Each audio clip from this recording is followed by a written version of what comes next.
You should not go into the argument thinking, I am going to win this argument, which is exactly what you did. I know. I'm like, I can't wait to tell the listeners when we purchase the pop-up camper. It's not about winning. I don't want it without you wanting it.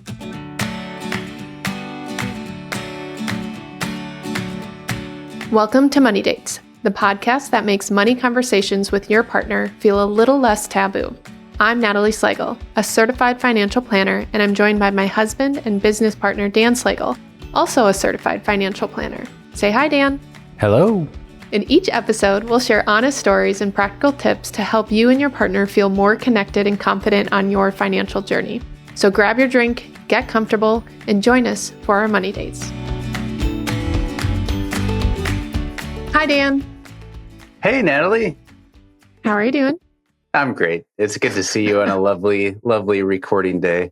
Lovely recording day it is. You know what I really enjoyed yesterday that happened to us? What? We were we picked up our daughter from daycare, and then we went out and had some really great nachos. And then we were walking home and we ran into, I call that person a neighbor, even though they live a couple streets down.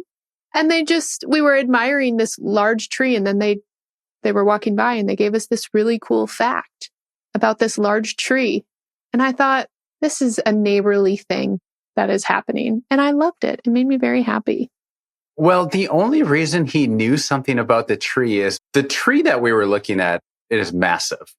And massive. It sits in someone's front yard. And this guy we ran into, our new neighbor, friend, Alex, we'll call him. I think that's actually his name. Alex. Okay. Alex he lives 2 houses down from where this big tree is, right? Mm-hmm. And he has another large tree in his yard. And I think that's how he knew about the age of the trees, because there were 2 like separate species of trees, but they were planted around the same time. He said they were sisters. They were sister trees. I'm like, how do you know the family dynamics of the trees in the neighborhood? This is amazing. He knew a lot of information.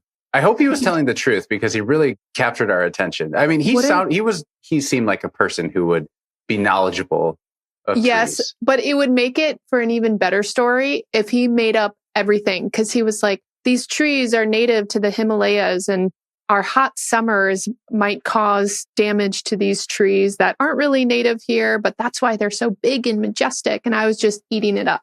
I loved it. That was a wonderful experience. Yeah, it's always nice to have just random encounters in your neighborhood, right? It like makes it feel like more of a neighborhood, and you realize, wow, even people in my community, my neighborhood, that we like, everyone has their own unique qualities, their specialties. Like Alex, the neighbor, is the tree guy now. Going forward, he will always be known as the tree guy. The tree guy who knows what trees are literally related, brother and sister, to each other. So fun. That was a fun experience. So we had that experience on a walk. And like most walks, I feel that some of our best experiences and best conversations happen on a walk. And the conversation that keeps coming up is me wanting to purchase, I'll say, a bigger ticket item, and you kind of squashing that idea. Just going to say that. And I was thinking we should talk about this, because we can't be the only couple where one spouse wants to buy the really big thing, whatever that thing is and whatever that price means to you. And so how do you navigate that? You know, my brain goes, how do you negotiate that? How do you debate it with your spouse? That's how my brain goes. But we want to talk about, like, how do we have this conversation? How do other couples have this conversation? And how do we avoid a fight around it? I am not squashing your idea at this point. I just am not in agreement. Squashing makes it seem like this is never going to happen for you, for us. And it's not at that point yet. I haven't been convinced that this purchase is needed in our life right now.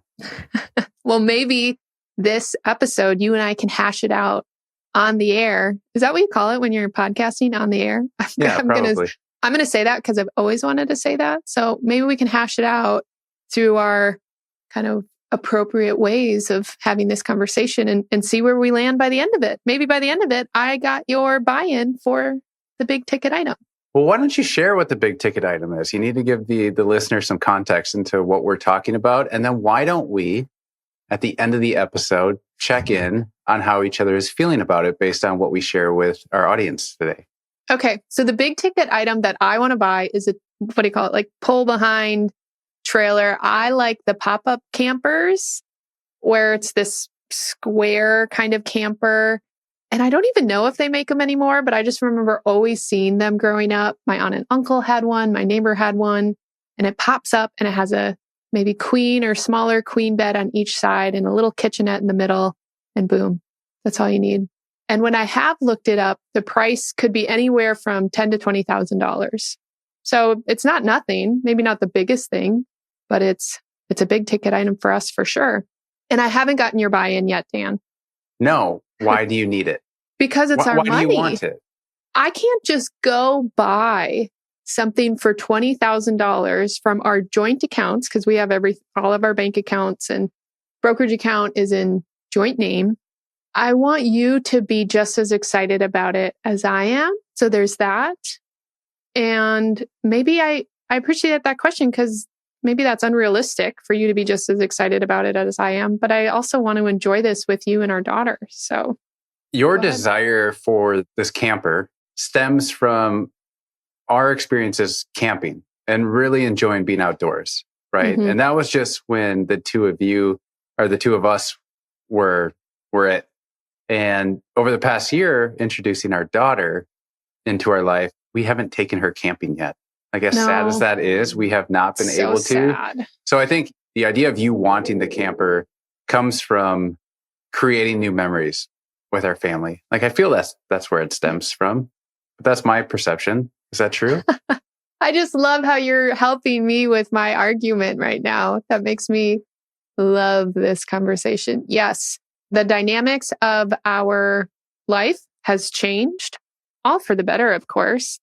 And therefore, doing something before, so pre-kids, now doing that, I need more convenience. I need greater accessibility.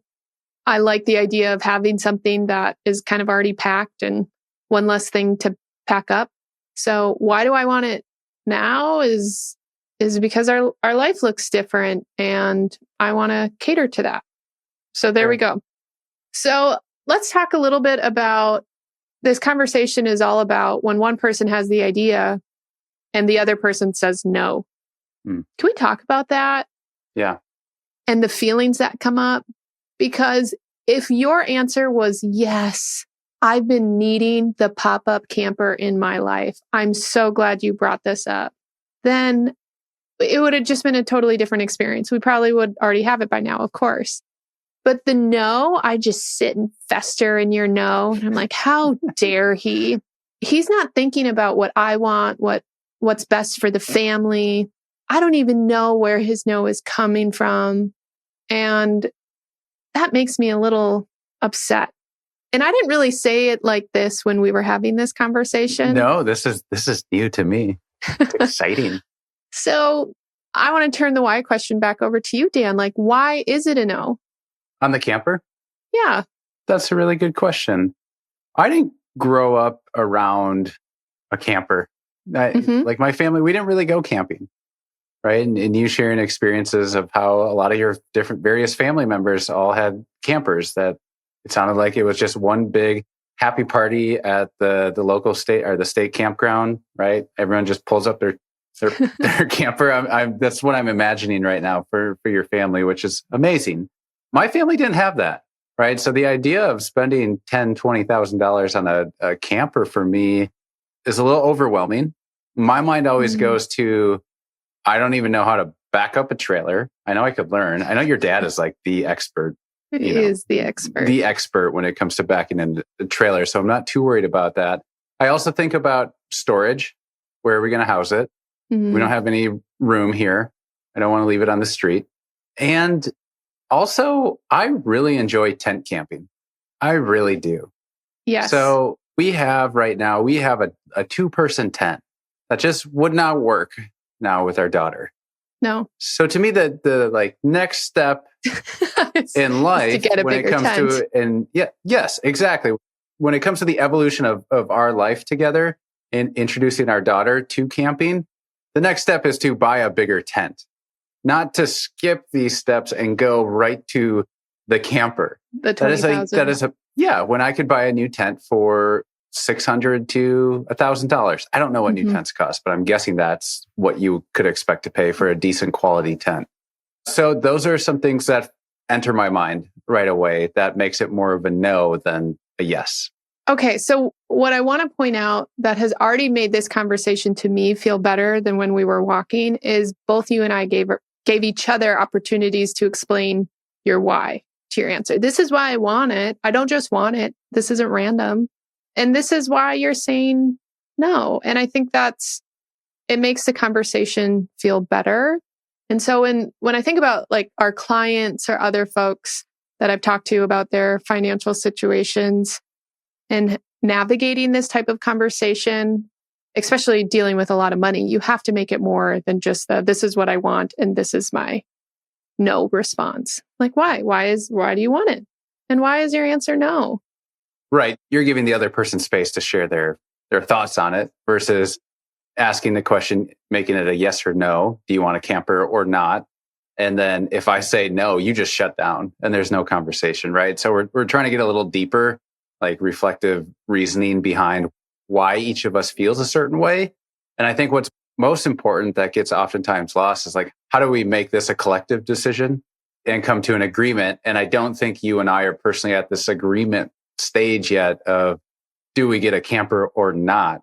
And I think we also need to take into account like what are some other like aspirations, some goals that we want to use with our money, and where does that put us in line to achieving like some of these other things that we want to? Right. The other part of just what I'm experiencing in this conversation as well is we are being recorded right now. So you and I are going to put on our smiles. We're going to be nice to each other. We're not going to fight publicly. That's just not how you and I are. Okay, and we've talked about this in previous conversations on how even for you and I, Dan, who are really experts in the realm of money decisions, I would say, and navigating money decisions with your partner, we still get heated with these types of conversations. There's just inherently so many emotions involved especially when there's a disagreement on how to handle the finances. And so one thing that is helping us right now in this moment is I know we're in our home, but we're kind of in a public space. And so I'm going to say it again and again and again. When you have these types of conversations, do it in a fun environment, go to the coffee shop, do it where your emotions will be in check, at least by the random strangers around you. I would hope you and your partner don't get too heated in a space like that. What if it does get heated though? You got to step outside. You got to take a 5-10 minute break outside. Or you're inviting the coffee shop to listen in, and maybe you need that. Maybe you're trying to buy in, like, hey, listen to my argument to my spouse and tell them that I'm the right person here, whatever it may be. And I think about all of the communication skills and all of that, like active listening. Okay, Dan, I hear that you didn't grow up with a camper. So this idea is just foreign to you. Whereas for me, I think this is just what you purchase when you have a family and you like being outdoors. That's where my mind goes. And I can appreciate and hear the worries around this new venture and all of the tasks, like pulling it with the car and where are we going to store that. I hear that is a concern for you. And my second thing I want to say is, I don't care. I care, which is why we don't have a trailer yet. And so because I have actively listened to you, now I have to convince you on why those things don't matter.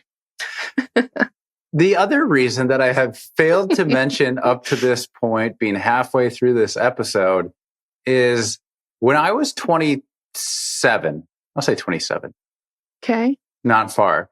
I had a dream, like a true dream, to own a camper van by the time I was 40. Mm-hmm. I have had that dream now for 8 years of my life. I really wanted the camper. I really want the camper van to have adventure on the fly. It's always been like an aspiration of mine by the time I am 40. Okay, so we align in that. We want the adventure on the fly. Let me finish, please. Alignment. Align. Okay. Thank you. Please proceed. I have wanted this for the past 8 years. Not until recently has the idea of buying a trailer or camper come into play. So I do feel a little bit of this was my dream. You have known it is one of my goals for a long period of time. And now you're interjecting, we should actually get this for our family. Daniel Slagle, just because you have a financial goal doesn't mean I can't have a financial goal before Dan's financial goal is accomplished. True, but the goals are like, it's one or the other. You're not going to buy a camper van and a camper. Should we buy a camper van to haul the camper? Would that solve the issue here? Yes. So I think there is a little bit of, hey, I had this idea. Hey, this is something that you have known that I've wanted for a long period of time. And then recently you come in and say, now I want this for our family. And they're competing priorities. Yes. So what you're pointing out is how when there's a big purchase item that one spouse wants and the other spouse does not, maybe the financial planning piece comes into play, right? Mapping out, okay, what does income look like? What are our debt obligations? What other financial goals do we have? Because to your point, if we get the pop-up camper, we probably won't be getting the camper van, or we get the pop-up camper now. And then when we can afford it, Dan, then we get the camper van. Mm. Both could be true. Both could be true. Absolutely. That's where I stand in terms of where we're at with the trailer. In terms of, I sense some feelings of annoyance. Ooh, that I just... Is annoyance coming through my voice right now? Well, you're kind of pointing out, you have told me this for a long time. We built it into our financial plan. What does it look like for Dan to get, I think it was over $100,000 that we were going to spend on this camper van. And here I am saying, hey, can I get a little $20,000 pop-up camper? And I'm getting a no, but we can put the $100,000 van in there. What? Anyways, again, I think both could be true. What would make this conversation more constructive, and I feel like I keep talking about how you and I need to go to our own financial plan and look at it together. But because we're both financial planners, I think we both go into individually and we're like, yep, things look good, but we don't look at it together. So we should do what we do for our clients. We should do for us. Anyways, yes. Mapping things out to actually get numbers, because I can bring up a goal or you can bring up a goal to buy this big ticket item and we can say yes or no all day. Even if we both said yes to something, that even though we're in an alignment with the yes, it might not be in financial alignment with all of our other financial goals. And so this conversation feels so much more constructive if we were looking at our finances together. We were looking at we have a software that we use and we're looking at our financial plan and our cash flow projections and our debt projections and the other financial goals that you and I have talked about. And how does either one of these impact the longevity? Because maybe I'm going to use the Sprinter van here because it's more expensive, but maybe it's, hey, we can get the Sprinter van and that means we're not going to be able to save as much for our daughter's college fund. I don't know. What you're asking for is really for couples to sit down, almost have that unbiased like third party there, which can a lot of times be the numbers, right? Mm-hmm. Like put a piece of paper, that's where the attention goes to. You're having this conversation around aligning purchases with shared values within the partnership for your household, and thinking about, if we made this decision today, what impact does that have, like potentially on one of our future goals? Whether that's, for us, it's always a lot of times it's, what does this do to retirement age? What does it do to education funding goals, right? Investment goals long-term, buying a property, cabin, whatever it may be, right? So understanding what's the short-term impact if you make a decision on the longer-term trajectory of your finances. Exactly. And we've been using just the thing that's been top of mind or in conversation with us, but other items for clients have been taking a year off of work. Obviously, that's going to impact finances, deciding to have another child or not. And I hate to say that finances impact that decision, but for a lot of our clients, they do want to know the numbers of that. And the list goes on and on and on. It looks different for everybody, but having the dialogue in an appropriate manner, in a way that doesn't ignite the heat that can come with these types of financial conversations. But how do we have these conversations in a way that is somewhat pleasant and then also factual? The numbers kind of help guide us in the decisions. Hey, Natalie, you can get your pop-up camper. I will say yes to that in 4 years from now when we've also done these other things you and I have agreed upon for our financial plan. Yeah. Yeah. I think we should talk about like some strategies for compromise, and maybe this will help you and I reach a decision together. So Yes. I think some strategies that couples can use, what we call like a delay tactic. So it doesn't mean you're making the purchase today. You're waiting 30 days, however long you decide, before making that decision. Yeah. Buying a car is a good one. You want to buy a car, wait 30 days. Yeah, because a lot of times what tends to set in, if maybe it wasn't the right decision after you buy it, is that buyer's remorse. Yes. Right? That is real. That is real. So I think delaying and making sure you've thought it through, you've had the tough conversations, and then making that final decision and knowing that it's a good decision based on what you want. Budgeting buckets, like, do you want to talk about that? With kind of having the separate bank accounts? Or Yeah. I think maybe just like setting, like, kind of related back to one of our previous episodes around the question of like, how much can you spend without telling your significant other, like agreeing on more so like agreeing on some discretionary spending limits on big purchases, right? Because you and I talk about big purchases and we threw out the example of the camper. Well, there's still couples that have big purchases of mine that might be $500, $1,000, right? So I think going back to setting some of those limits where you want the other person's buy-in in order to finalize a decision of a purchase is kind of what I was getting to. I see. Yeah. Because we've had clients go purchase a car on their own and kind of tell the spouse, like, hey, I'm going to look for another car. And then it's like, hey, my car's 80 grand.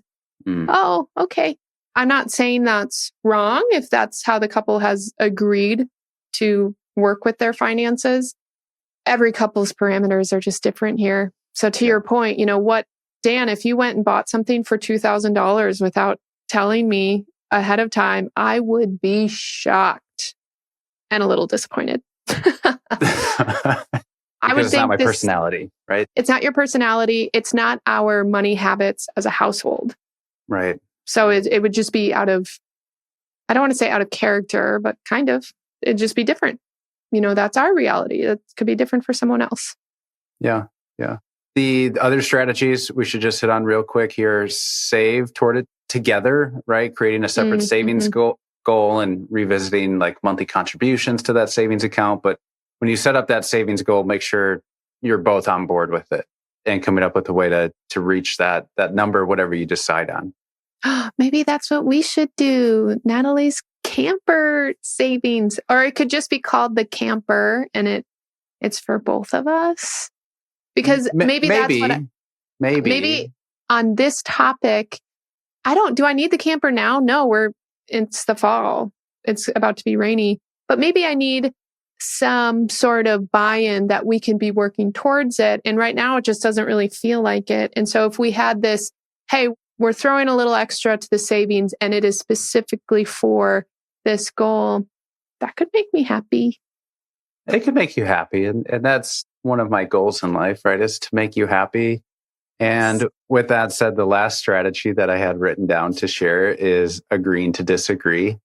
And I don't like this. Sometimes no. Sometimes no, Natalie, just means not now. Can we end in a different way? The other one that I wrote down that we actually skipped over is splitting the difference. So scaled down. So instead of buying like for example, a $70,000 car, maybe we can scale down and find something like a happy medium of 30 to 40,000. I didn't use that example specifically because it really relates to our example of the camper and the trailer, with the camper van being, I think over we had a goal of like $100,000, $70,000, $80,000, and your camper being 10, 20,000. So that would be the appropriate scale down. So I actually tried to avoid sharing that one, but you caught me, and I want to be honest with you. So now we'll have, again, we just got to have the camper budget, and it can be 40,000. So now I can get all the pop-up campers. There we go. We should try to reach out to like Camping World or something with this podcast and be a sponsor. Yeah. Yes. Well, Yeah.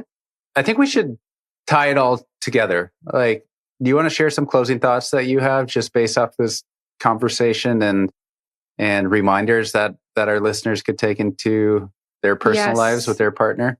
Yes. Closing thoughts are, Dan is now in agreement that we should get a pop-up camper. So thank you, Dan, for having this conversation with me. Just kidding. Sounds like we need to iron some things out there. When you have an item, a big ticket item that you want to purchase that your partner does not, it doesn't have to be a no forever. It could just be a no right now. And maybe we should have another podcast on how to become a good negotiator and debater with your spouse so that we can all get these things.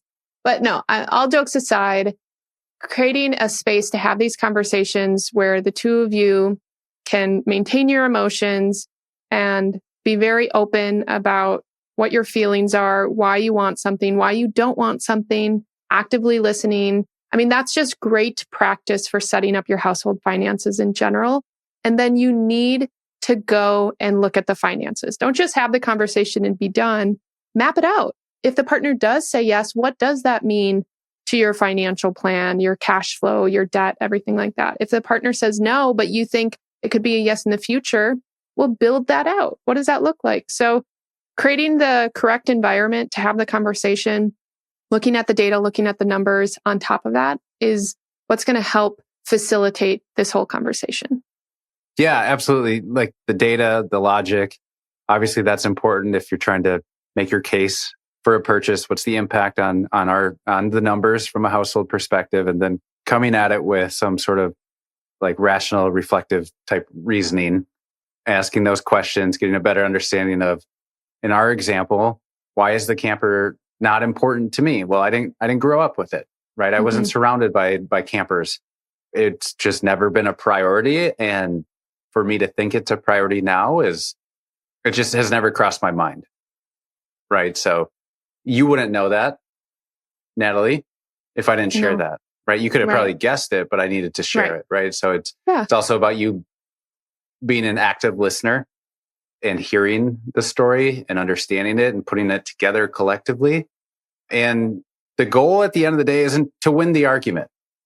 It's the goal at the end of the day when it comes to making big purchases. If you're not in alignment, the goal is to stay aligned as a team at the end of the day, right? Like the team and who the two of you are and what your other goals are, right? We need to incorporate all these things together. Yeah. So you should not go into the argument thinking, I am going to win this argument, which is exactly what you did. I know. I'm like, I can't wait to tell the listeners when we purchase the pop-up camper. It's not about winning. I don't want it without you wanting it. To me, it's a family thing. So to me, it's not about winning the argument or winning the decision on how we spend our money. It's about how do we spend our time with our family? That's a really big goal of ours. And I don't want it if you don't want it. So, listeners, tune in next time for my status on convincing Dan why he wants a trailer. Perfect. Well, we invite all of you, please share with us your big ticket disagreement stories. I would also encourage you and your partner to book a money date this week, whether that's getting out, going to a coffee shop, having fun conversations like this. Or if you want to stay at home, just make sure to always tie in some sort of fun activity like a bike ride or a walk afterwards just to decompress. I think that's always important to do. And if you want to reach out to us or check out some of our resources on our website, we've written a few blogs on these topics. So check us out at www.FuseFinancial.com. Thanks, Dan. Thank you. Hey, if you've enjoyed this episode and are looking for personalized financial guidance, schedule a free complimentary consultation using the link in the description below. Natalie and Dan Slagle are the founding partners of Fuse Financial Planning, a registered investment advisor. The information provided in this podcast is for informational purposes only and should not be considered investment advice or a recommendation to buy or sell any securities. Investing involves risk, including the potential loss of principal. Advisory services are offered to clients or prospective clients where Fuse Financial Planning and its representatives are properly licensed or exempt from licensure. For more information, including our disclosures, please visit our website at www.fusefinancial.com.